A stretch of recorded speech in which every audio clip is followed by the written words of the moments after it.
On this episode of Lowbuck Garage, I found a nice quiet place to do some welding.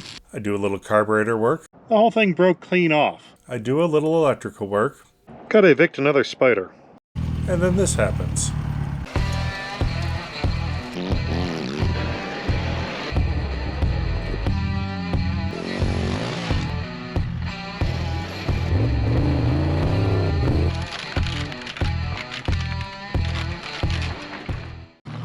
I'm continuing work on the covered wagon.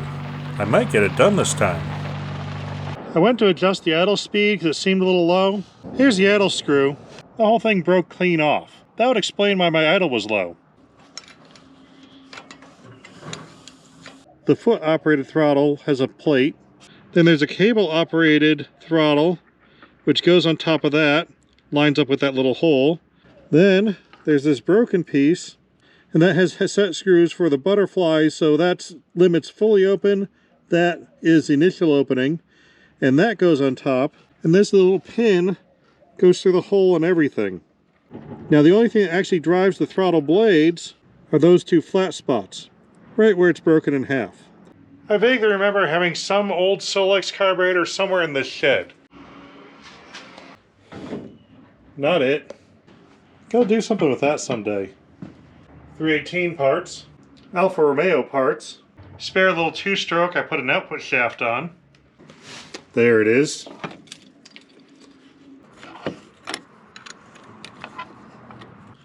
That does not have the flat spots. This piece does have the flat spots in it. What are the chances it'll fit?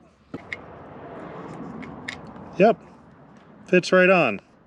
Good thing manufacturers use the same design. Well, that's handy. I'm looking at these pieces. Here's my old one. And basically they have the pin drive straight up and down from the flat spots. Here's the even older one that is now my new one. And that has flat spots and it has a little stub right above it. That looks like it'll actually line up. Now this isn't as long as this pin, so I could drill that out and put this pin in, but I don't need a hand throttle at all. I only need the foot throttle. And if I just put that pin driving this one, I think that'll actually work. Gonna need to add the throttle full open stop. I need to attach this idle adjustment screw. It would normally go there. It would go about here, hanging off the end of this plate. I found this. I think it's an old piece of old electrical box. The hole looks about right. If I line it up with that edge, I think I might have it here. A little hard to hold.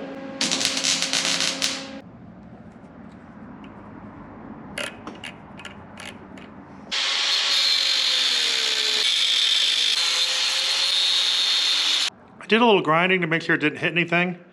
Now we can attach the idle screw. And we should be able to have throttle again. I just threaded the nut in further to make up for the missing plate. And now you have the entire procedure for making a simple idle speed adjustment a 2-hour project. Easy as that.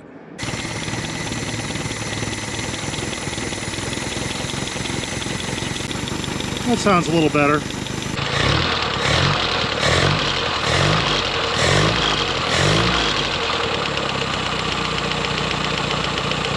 Sounds halfway decent.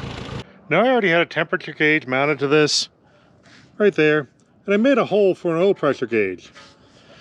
And I have an oil pressure gauge. It's down there. Somewhat inconvenient to look at while you drive. So I splurged, got myself some copper line so I can move that gauge to the place where the gauge goes. Now, copper is more expensive than the plastic, but this thing is exposed to the sun. When the plastic's gonna get brittle and break, I'm going with the good copper. I left a coil in the copper line next to the engine to handle any engine movement. Oil pressure looks fine.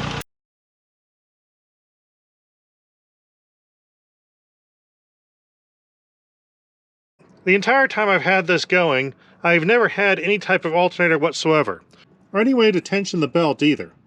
But it started squeaking a little bit.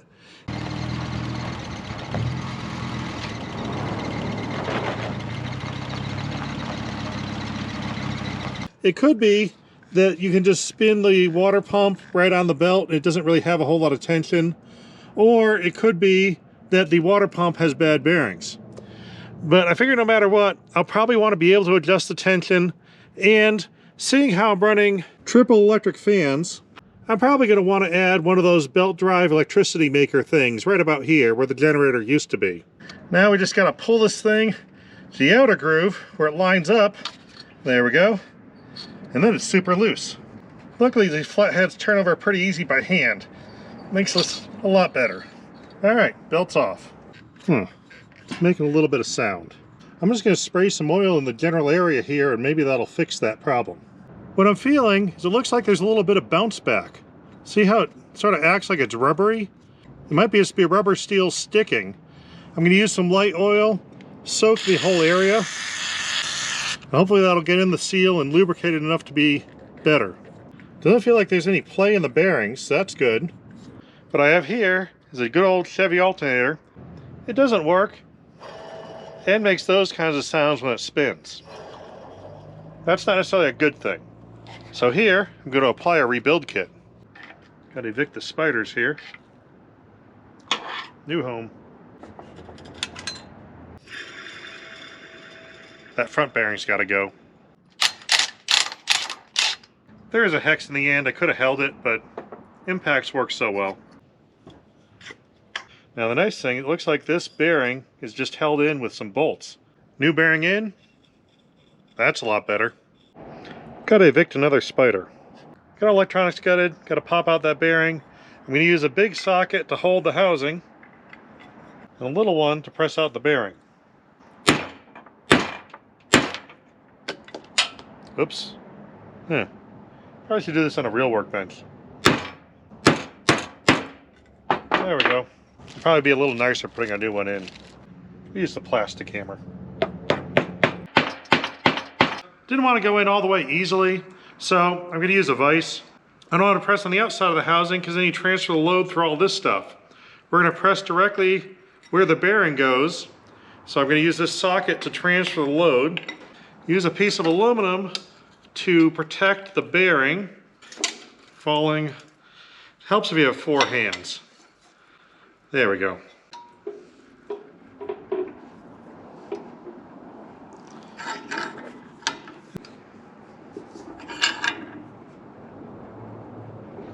It's all the way in. That looks like about where the other bearing was on the inside. Just had to clean up these contacts on the back.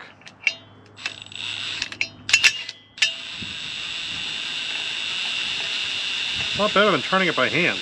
And this kit is supposed to convert it to a 1-wire style alternator, so I don't think I'll need access to this. They included a block-off plate, but said that the first time you use it, you might need to energize it in order to get the magnetic field being magnetic. So, I'm going to leave that open for now, pop this thing together. Really glad I looked at mounting this to the engine here before I put it back together. Now I've got the belt pretty much in alignment there. The end of the alternator sits right on top of this brace. So that end is pretty much flush with here. But this edge would fit on the other side. I'm gonna put a rag over this end. I don't want too many chips in that fresh grease I just put on. Now I can bolt that alternator casing right to the frame and everything lines up pretty well. I put it all together. When I tightened down the bolt, it turned at an angle. So I'm just leveling this out a little bit. And once it's flat, everything should be fine. We need an upper adjusting bracket. And so we're gonna go through the miscellaneous metal stuff bin. I'm sure I have one in here somewhere. Random circles. Fence post. Oh, getting somewhere. I got this one here. I see another one in there. There we go. All right. We got 2 to choose from. This one didn't look promising. I'm gonna try out this little one. It looks pretty good, except this zigzags the wrong way, because I want to try to go to that bolt there. But I'm gonna use that to my advantage. I have a bunch of 1x1 lying around, and I think that might work. Now I drilled a hole here to go to the water pump bolt, and I've got a bolt. I can't get a clear shot at it. I want to leave these edges to give this a little more strength. So I'm going to try taking a hole saw, laying it in the groove, and cutting a little partial slice.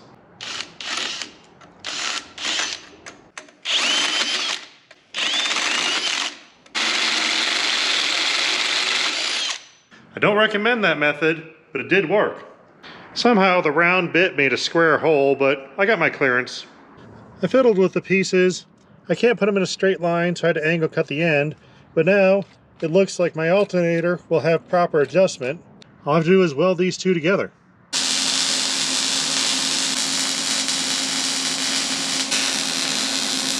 And right now the belt is right about the middle adjustment, so we're in good shape. We can go either way. I found an old piece of wire in my bin. It's clearly labeled high current power wire. So this has got to be fine for an alternator. I don't know what gauge it is.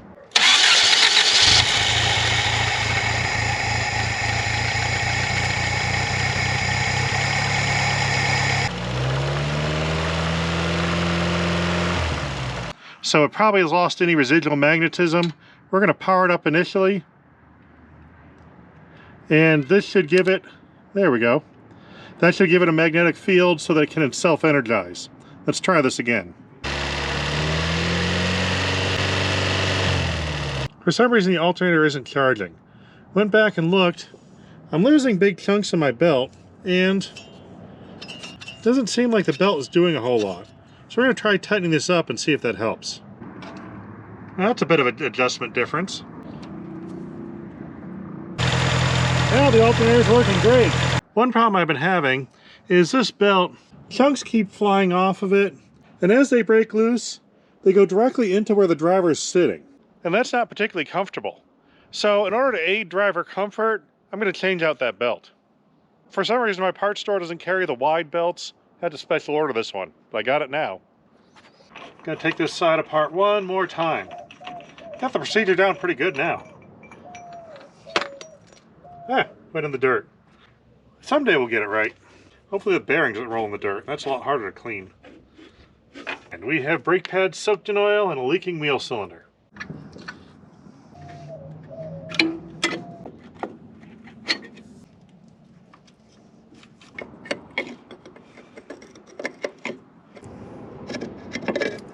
Looks like only one side was leaking, so it half works.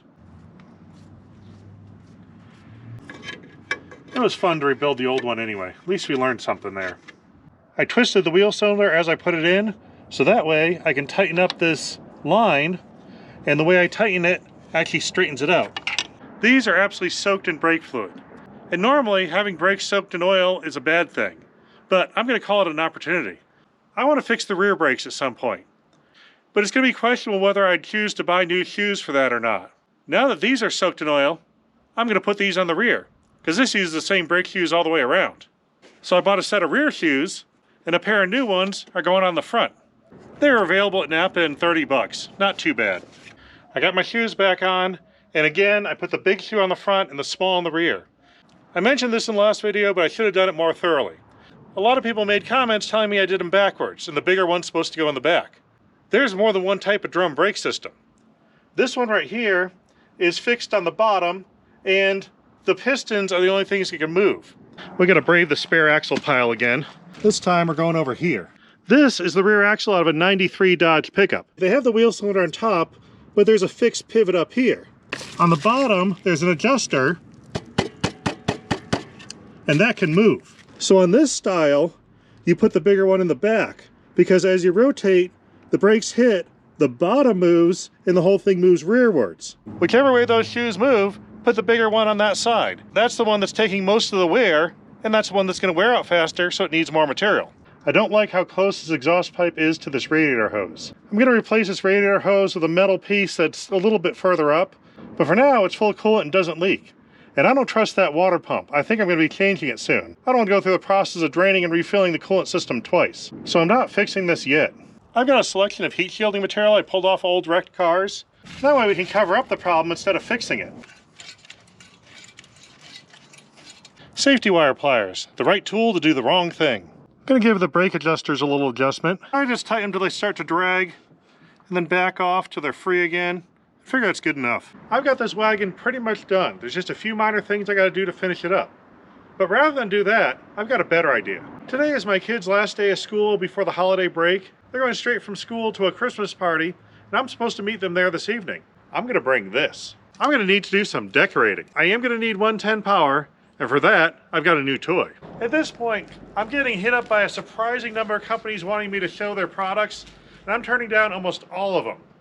But this one is something I hadn't seen before, and I found it really handy, so I'm going to show it to you.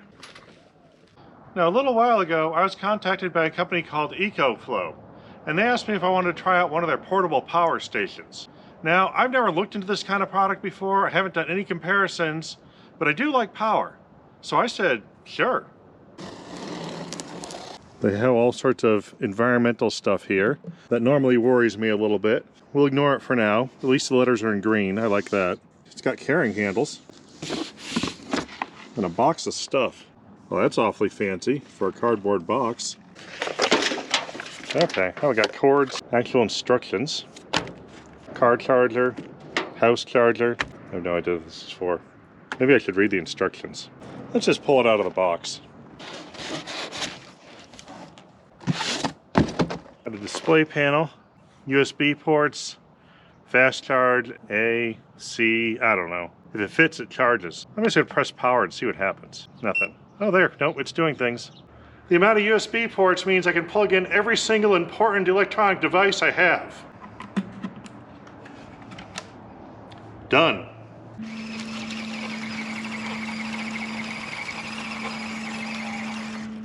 Now I don't need this much power for USB ports. Let's see what else it's got. 12-volt plug, I can use that. This is my 12-volt car cooler. Plugs into a cigarette lighter outlet, like that one.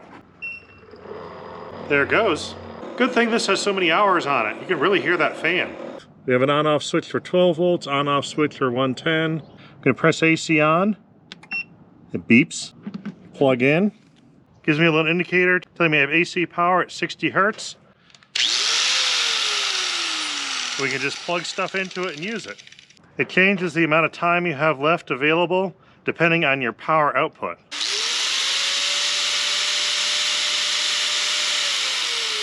Well, that seems easy enough.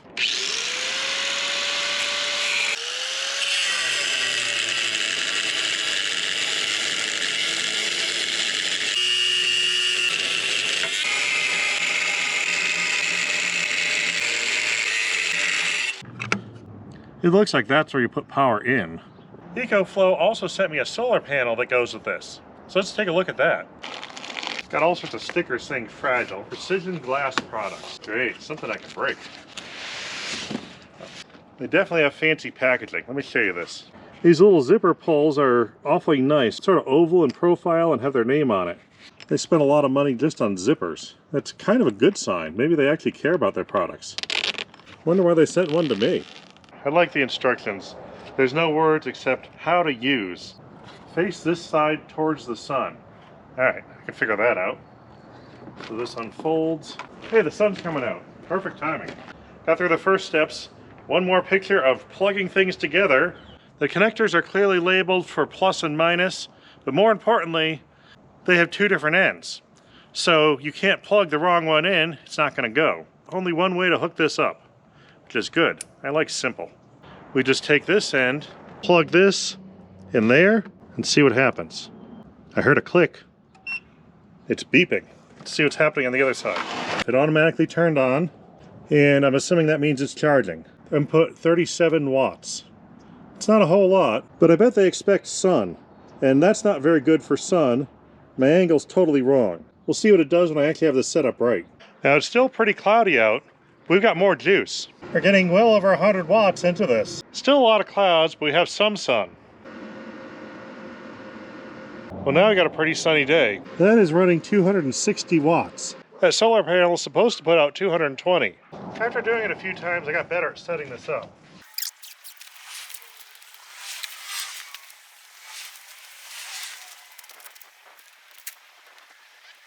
Solar panel deployed. And now we're charging. It's still hooked to the solar panels, but it hit 100%, so it's fully charged and turned off its input.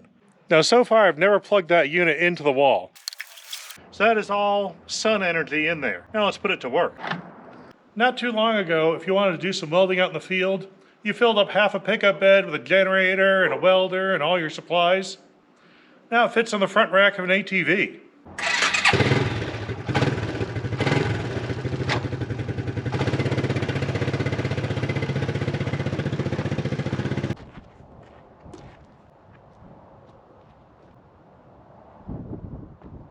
See what this thing can do in the middle of nowhere.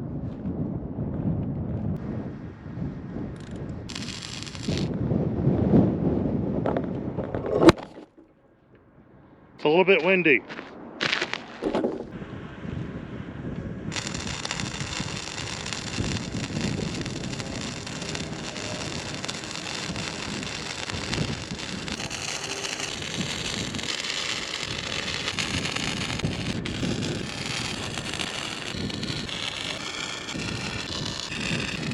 I use that power pack to fully weld up everything, and it's still at 96%. You could weld an awful lot of stuff without recharging that. That thing's gonna come in handy. This is flux core, so they're not the best welds in the world, but they definitely melted. You can see the heat marks right through it. So this thing is good for not just the can I get home with it repairs, but you can actually do real work. There's some power in that unit. I've dragged generators out places and done welding, but that is by far easier. I needed a little extra clearance right here. We're gonna see how strong that weld is, because I'm gonna break it off. When the piece broke off, I didn't break the weld, I ripped the tubing out. So that was a decent weld. The battery's running low, so I just plugged the charger into this, sitting on its own front rack. Today, I've secretly replaced our refrigerator's power supply from the wall socket to this power unit. I started off at 96% power. I'm down to 84 after 3 hours. It's been running this fridge for 12 hours. We're at 38%. Apparently, if you scan this with your phone, you could download some kind of app.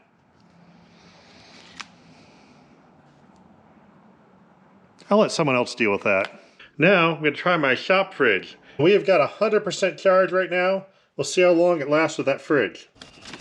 This has been running this fridge for almost 2 days, over 40 hours, and we're still at 13% power. That'll run a mini fridge for a while. Need to pull this off now because I need it fully charged for that wagon. This will be the first time I plug this thing into a regular outlet.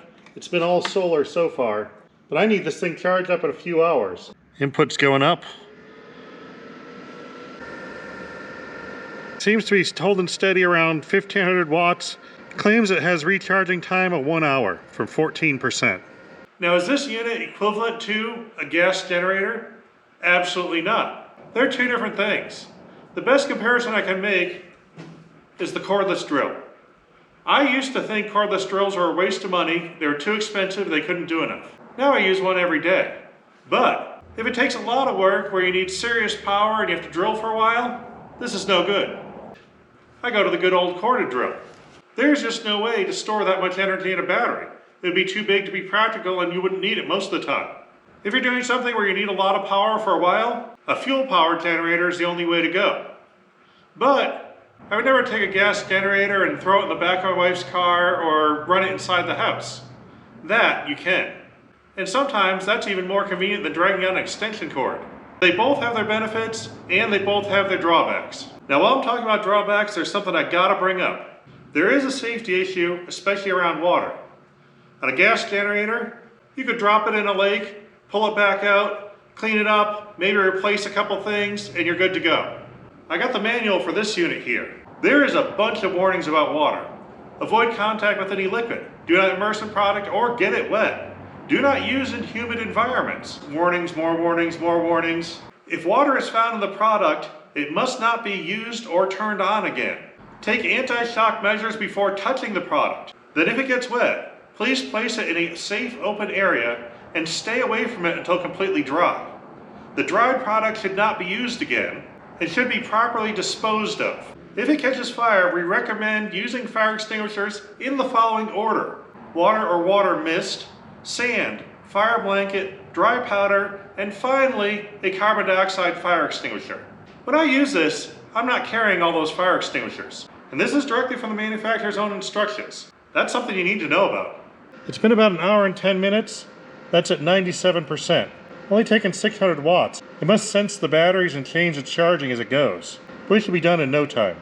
Oh, according to this, 14 minutes. I'm going to be having kids climbing in and out of the back of this wagon. When I do it, I use this hitch ball as a step. In the dark, someone is going to slip off that. It didn't unbolt easy, and I want to keep that in place because I do want this to be able to haul trailers. I found another hitch mount in my pile.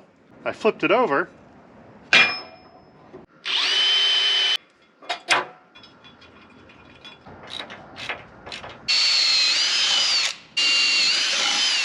Carriage bolts seem appropriate.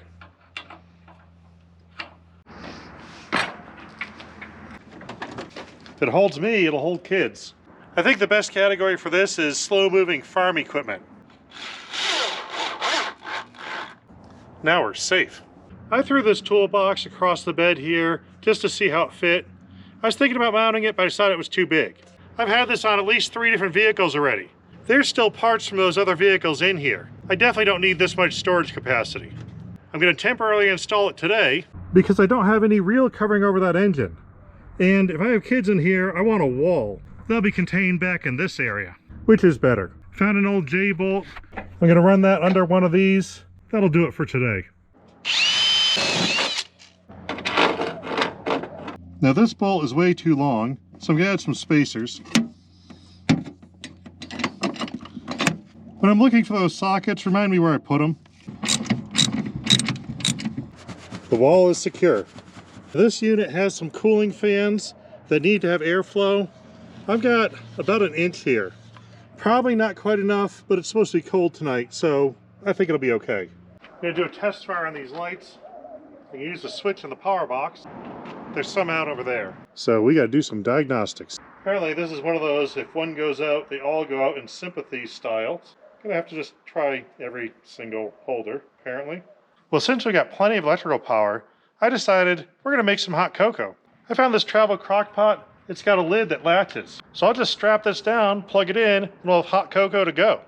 I'm sure my wife will think this is a good idea.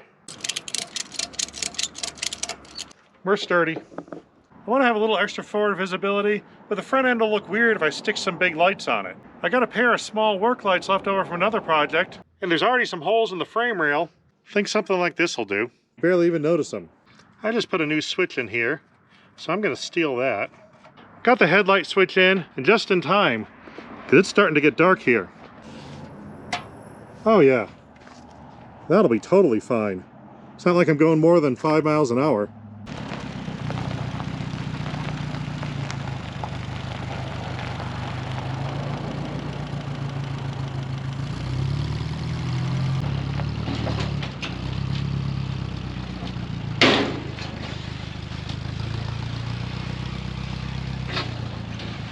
Had a minor incident with a tree, a few lights had to be fixed, but I think I'm all ready. Got hot cocoa, we got marshmallows, we got cups, we got a spoon, we got spill cleanup stuff, and we have plenty of power.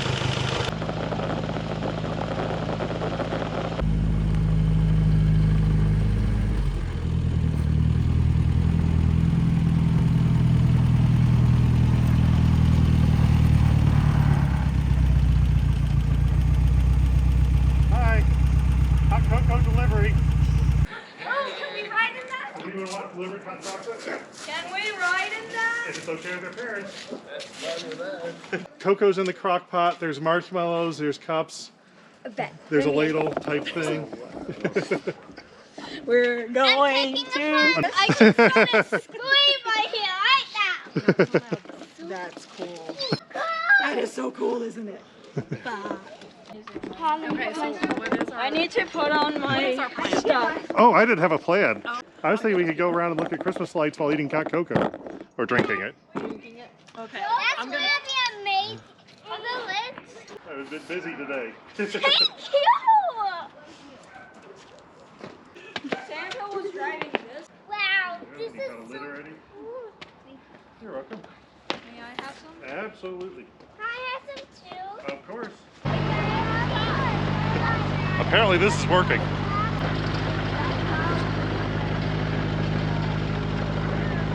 I glanced over at the oil pressure. It seemed a lot lower than usual. Harry Potter sound.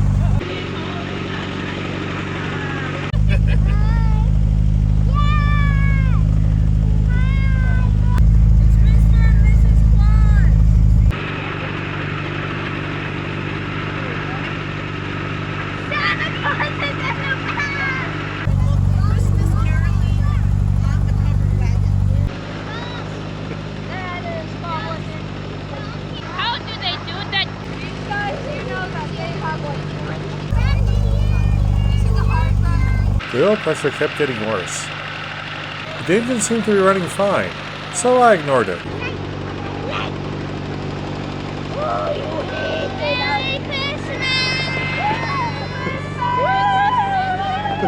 By the end of the ride, the oil pressure was gone. Yes! I think that this was better than the hot chocolate, and I never said that. Well, I'm going to call that one a win. Now I'm going to enjoy some hot cocoa. Back home, still at 68%, so we had plenty of power to go. I got to make sure to remove this unit though, because there's a lot of warnings in the manual about getting it wet. I don't think it's going to rain, but if it does, it's bad. So next day, let's see if this... Oh.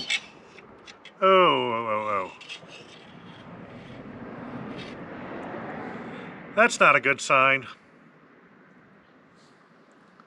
I'm just going to put this right back in and not think about it too hard. Looks like that engine's coming apart, but I'm still calling this a win because my kids and their friends had a great time and they're going to remember that for years to come. And I'll trade that for having to do an engine rebuild any day of the week. Engine rebuilds are just fun anyway. So not only am I calling this one a win, I'm calling the whole year a win. This has been a great year. There's been a lot of fun projects. You guys have been great. I can't believe the amount of support you've given me and the fact that you guys keep liking this weird stuff I do. That's awesome. I'm actually going to take a little bit of time off. I'll be back soon. I hope you guys are having fun too. Merry Christmas, Happy Holidays, Happy New Year, and we'll see you next year.